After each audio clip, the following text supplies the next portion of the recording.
when the turmoil of the battle is complete, when one side has won and the other has lost.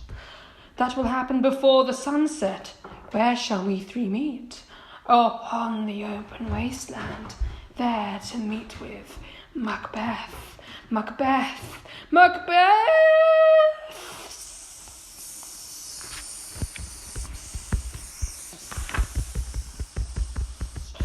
I come, grey mole king, coming, coming, coming, coming. Paddock calls me. Fair as foul and foul as fair, hover through the fog and filthy air.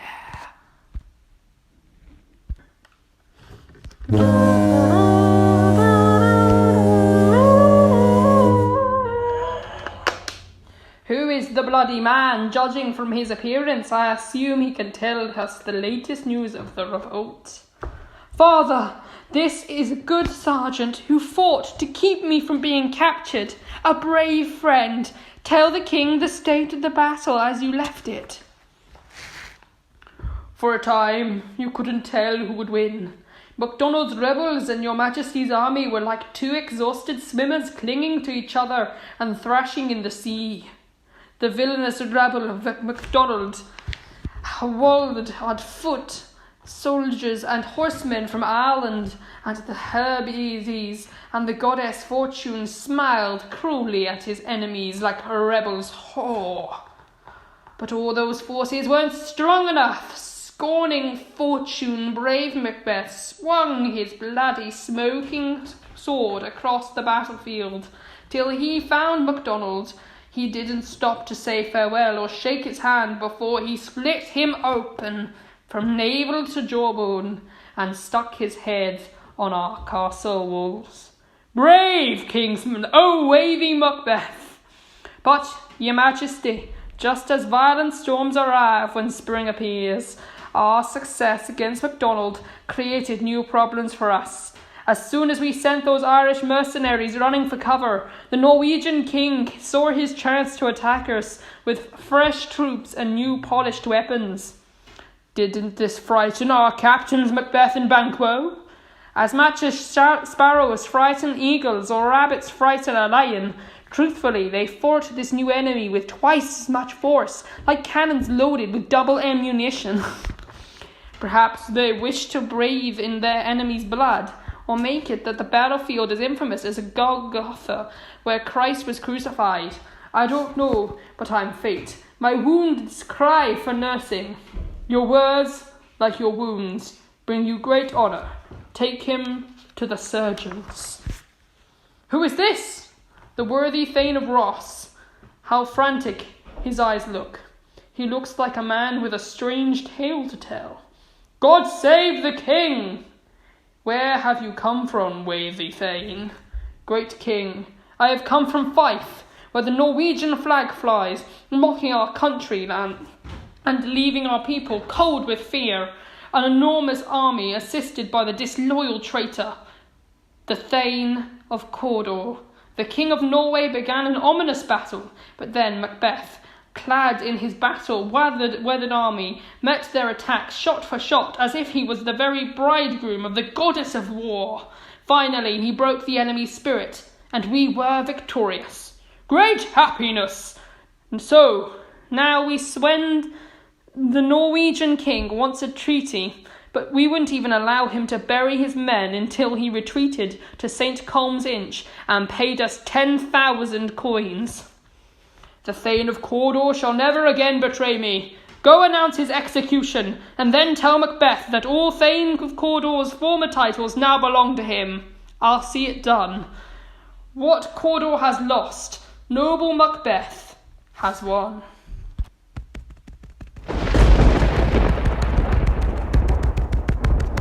Where have you been, sister? Killing swine? And you, sister? The sailor's wife had chestnuts in her lap. I munched and munched and munched on them. Give me one, I said. Get away from me, witch, the mangy, fat-bottomed creature cried. Her husband has sailed out of the Peru, her master of a ship called the Tiger. I'll sail wherein Siv turn myself into the tailless rat and do such things to him, I'll do, and I'll do, and I'll do. I'll give you a wind to sail there. You are kind. And another. I myself control all other winds along with the ports from which they blow, and all the directions on the sailor's compass. I'll drain him dry as hay. Sleep won't visit him tonight, either at night or day. He will live as a cursed man. For 9 times 9 weeks he will waste away in agony.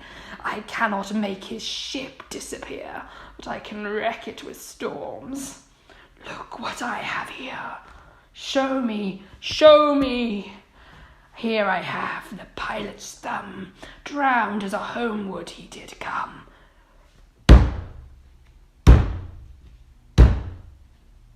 A drum!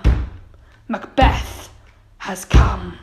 We weird sisters hand in hand, swiftest travellers on the sea and land, dance about like thee 3 times to yours, and 3 times to mine, and 3 times again to add up to 9. Enough. The charm is ready.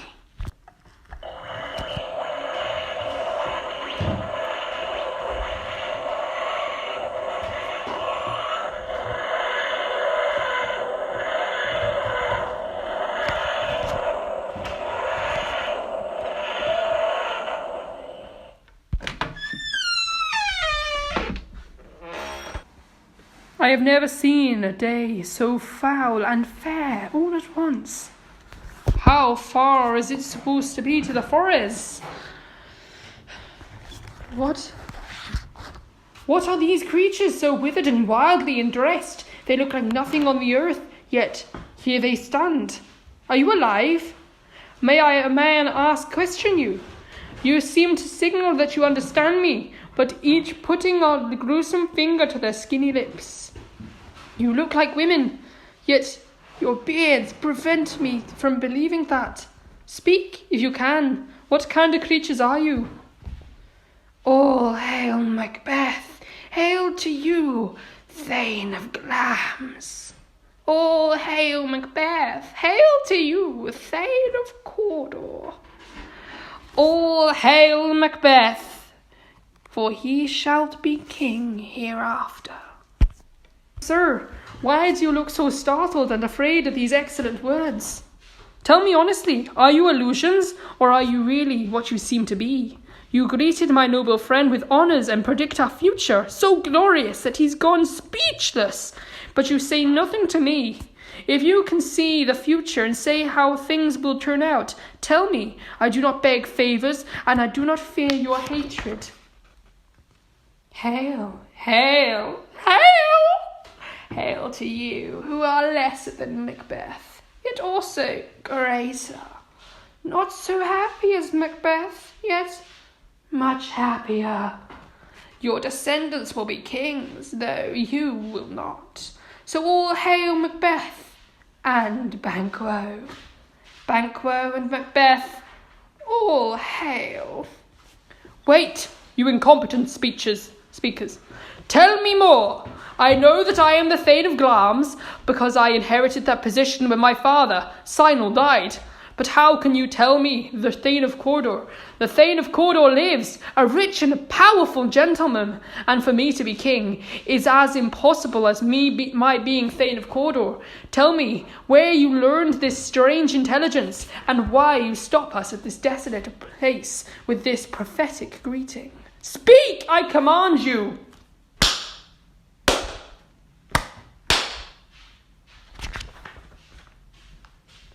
The earth has bubbles, as the water has, and these creatures must have come from one. Where did they disappear to? Into the air. Their bodies melted like breath in the wind. I wish they had stayed. Did we really see these things we speak of, or have we been drugged? Your children will be kings. You will be king. And Thane of Cawdor too. Isn't that how it went? Exactly so. Who's this? The king was happy to hear of your success, Macbeth. Wherever he considers your exploits against the rebels, he becomes so amazed that he falls speechless. Then he imagines how you fought the armies of Norway on the same day, not the least bit afraid of death, even as you killed everything around you. Messages came like hailstones, pouring down praise for your bravery in defending your kingdom. The king has sent us to give you his thanks and to bring you to him. Your real reward won't come from us, and as a pledge of what's in store for you, he told me to call you the Thane of Cawdor. So hail, Thane of Cawdor, for that title belongs to you now. Can the devil speak true? The Thane of Cawdor still lives. Why do you dress me in his clothing? The man who was Thane of Cawdor still lives, but that life now hangs under a well-deserved death sentence. Whether he fought on Norway's side, secretly aided the rebels, or conspired with both to ruin our country, I don't know. But his treasons, which have been confessed and proven, have finished him. It's just like the witches said. Now I am Thane of Glamis and Cawdor, and the best part of their prediction is still to come. Thank you for the news! Aren't you beginning to hope your children will be kings, since the witches who named me Thane of Cawdor promised you no less? If I trust in their words, you might as well hope me to become king, as well as Thane of Cawdor. But this is a strange business. The agents of Ethan often tell us these partial truths to lead us to our destruction. They win our trust with bits of honesty, only to betray us when it damages us most. Gentlemen, I would like to have a word with you, please. The witches spoke true twice. 2 happy prologues to the drama that will climax with me being crowned king. Thank you, gentlemen. This supernatural temptation doesn't seem like it could be wicked, but it also can't be good either. If it were wicked, why was I promised an advancement that came true? But if it were good, then why do I find my thoughts drifting to murder, an image so horrifying that it makes my hair stand on end and my heart pound in my chest? The real dangers of the here and now are less frightening than the horrible things I imagine. Murder is still a fantasy, yet the mere thought of me committing it shakes my soul apart. My ability to act is satisfied by my thoughts and speculations. The only things that matter to me now are the things that don't really exist. Look at Macbeth, he's in a daze. If fate wants me to be king, why perhaps fate will take care of it, and I won't have to do anything. He's not used to new titles. They're like new clothes. They won't fit properly until he's had time to break them in. Come what may, what must happen will happen. Good Macbeth, we're ready when you are. I beg your pardon, my dull brain was distracted. Kind gentlemen, whenever I think of this day, I'll remember the troubles you've taken on my behalf. Think about what happened today, and when we've both had time to consider things, let's talk, very gladly, until we've said enough. Come, friends.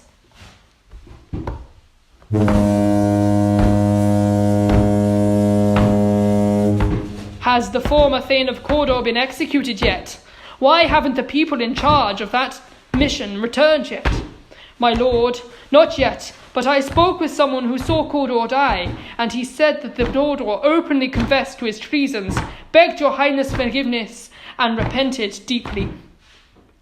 He never did anything in his whole life that reflected on him so well as the way he behaved when leaving that life. It was as if he carefully prepared himself to toss away his most cherished possession as he died, as if it were a worthless trinket.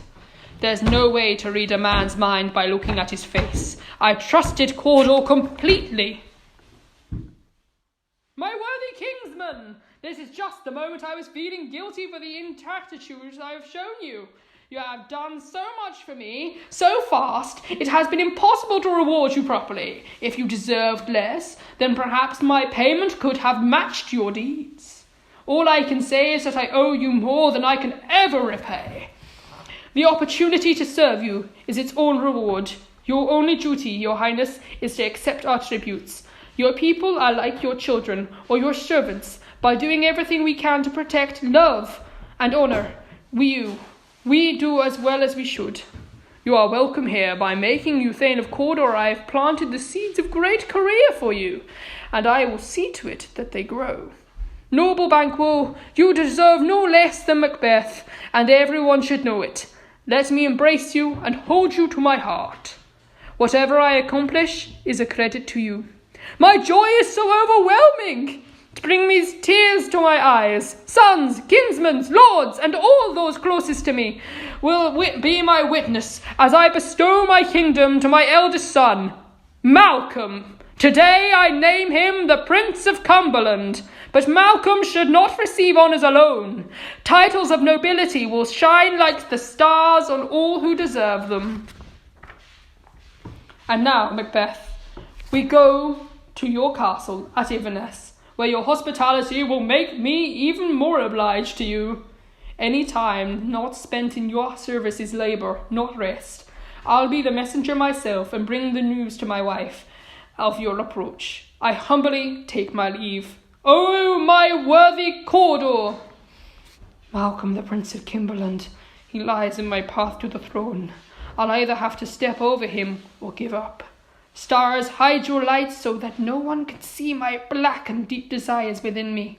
Let my eyes ignore what my hands do, and yet let the things that I do be horrified to come to pass. It's true, worthy Banquo. Macbeth is every bit as valiant as you say, and I am satisfied with these praises of him. Let's follow after him. Now that he's gone ahead to prepare our welcome, he is a man without equal. Depost, me lady. Thank you.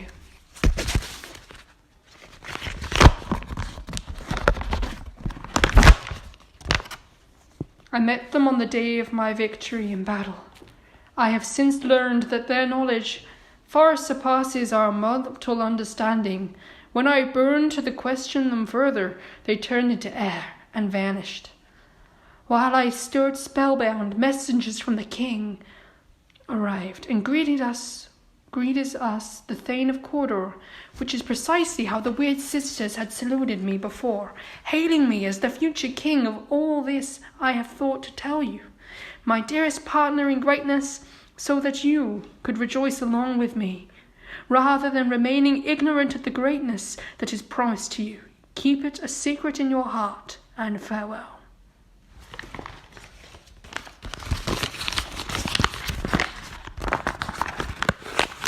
You are Thane of Glamis and Cawdor, and you will be king. As promised, I wonder whether you have what it takes to seize the crown. Oh, you are too full of the milk of human kindness to strike aggressively at the first opportunity. You want to be powerful, and you don't lack ambition, but you lack the wickedness that should accompany that ambition. The glory which you wish for all, you want to achieve righteously, but you won't cheat. You won't want. It doesn't belong to you. You wish for the thing, great Glamis, that calls you to commit a terrible act. And you wish to see that act done, but you are too afraid to commit it yourself. Hurry home, and I will pour my fighting spirit into your ear. And with my brave words, I'll drive away everything that stands between you and the golden crown, which fate and witchcraft have already placed on your head. What news you bring me? The king comes here tonight. You must be mad. Macbeth isn't here with the king. And if the king were really coming, wouldn't Macbeth have told me in advance so I could prepare? Please, my lady, it's the truth. Our Thane is coming. He sent a messenger ahead of him, who arrived here so out of breath that he could barely speak the message. Take good care of him. Then he brings great news. So, the messenger is hoarse then, like the raven he croaks, Duncan, fatal entrance unto my fortress. Come, you spirits, assist my murderous thoughts.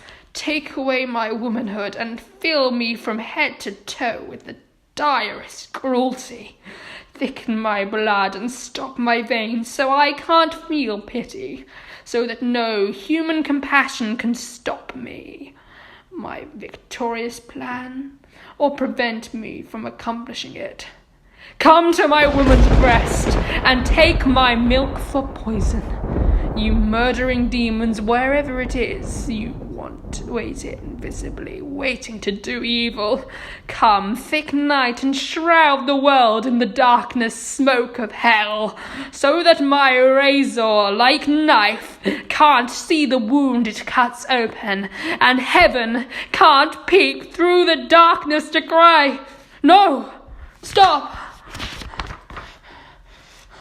Great Glamis, worthy Cawdor, son greater than both, by the witch's proclamation, your letter has transported me beyond the greatest moment where I wait in ignorance and makes me feel the future. My dearest love, Duncan comes here tonight. When does he leave? Tomorrow, according to his plan. That day will never come. Your face, my lord, is an open book that tells strange stories in order to deceive people.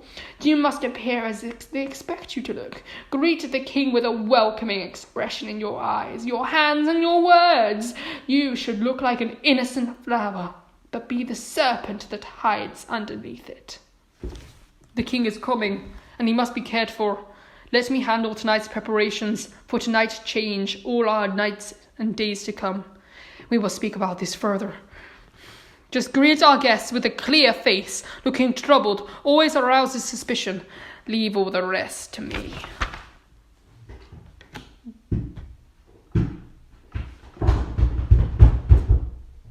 But the castle is in a pleasant pace. The sweet air appeals to my finer senses. The summer bird in the house martin lovingly builds up his nest here, proving the breath of the heaven blows through Inverness. Breezes, there isn't a single protrusion in the castle walls that doesn't have a bird bed or cradle hanging from it. I've observed that these birds often breed and always haunt where the air is delicate. Look, here comes our honoured hostess. Sometimes being love is inconvenient, yet still we must cherish it as love. By coming here and taking advantage of your hospitality, I teach you to thank God for the trouble I cause you, since the trouble is a sign of my love for you. All the trouble we take for you, even if it was doubled and then doubled again, is nothing compared to the honours you have piled upon our family. We gladly welcome you as our guests, with gratitude with both honours you bestowed in past and new honours so recently heaped upon the old. Where is Macbeth, the Thane of Cawdor? He followed closely on the horse's heels, and has hopped to arrive here before him. But he rides swiftly. No doubt his great love for you, which as sharp as the spurs, helped him to speed before us. Fair and noble hostess, we are your guests tonight. We are your servants, your highness, and as always our whole house and our shelves are at your disposal. For after all, we keep all this in your trust, and we're glad to return what is yours. Give me your hand, bring me to my host. I love him dearly, and for that I shall continue to favour him with my grace. By your leave, hostess.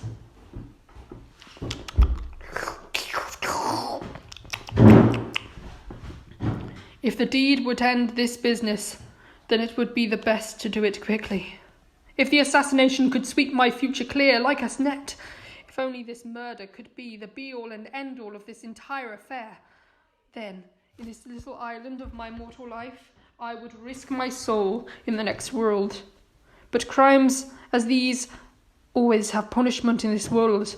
That have violence simply teaches us bloody lessons to others, and then those students return to plague their teachers. Justice, being fair-minded, forces that doors to drink from our own poisoned cup.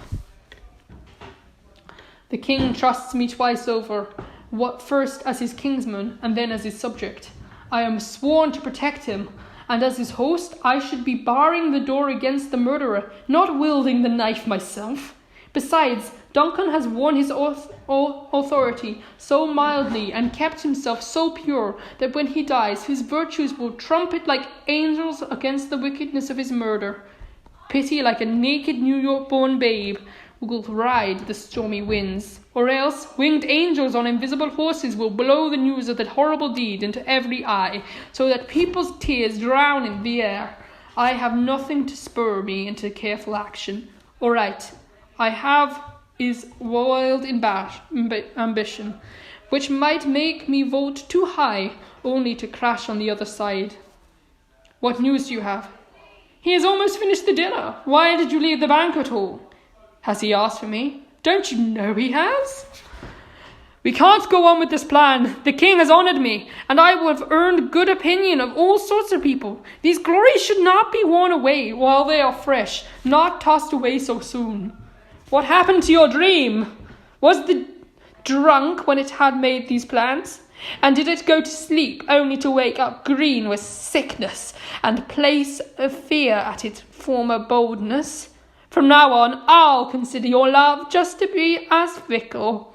Are you afraid of being the same man in action as you are in desires? Will you take the crown you want so badly? Or will you live as a coward, always saying, I can't, and once you say, I want to, just like the poor cat in the old story who wanted the fish but dared not get her paws wet? I pray you stop! I dare do only what is proper for a man to do. Who dares to do more is no man at all. If not a man, then what beast has made you to share this plan with me? When you dared to do it, then you were a man. And if you dared to be greater than you are, then you would be much more a man. Neither the time, the place was right before, and yet you were ready to go ahead with it. Now, the time and the place are perfect, and that very perfection alarms you. I have suckled a child, and I know how sweet it is to love the babe at my breast. But even as it smiled up at me, I would have plucked it from my nipple at its boneless gums and dashed its brains out if I had sworn to do so. Have you sworn to do this? We fail. Just lock your courage to your crossbow, and we can't fail. But if we fail, when Duncan is asleep, the day's hard journey assures that he will sleep soundly. I'll ply his 2 chamberlains with wine and a song so that their memory escapes like smoke through a chimney.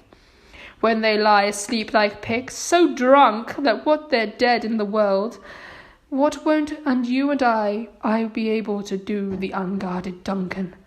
You won't be able to pass off his drunken servants who'll bear the guilt of its great crime.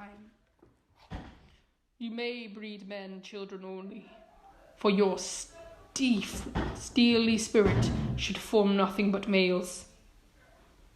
Once we have covered the 2 servants with blood and used their very daggers to commit the deed, won't people believe that they were the culprits?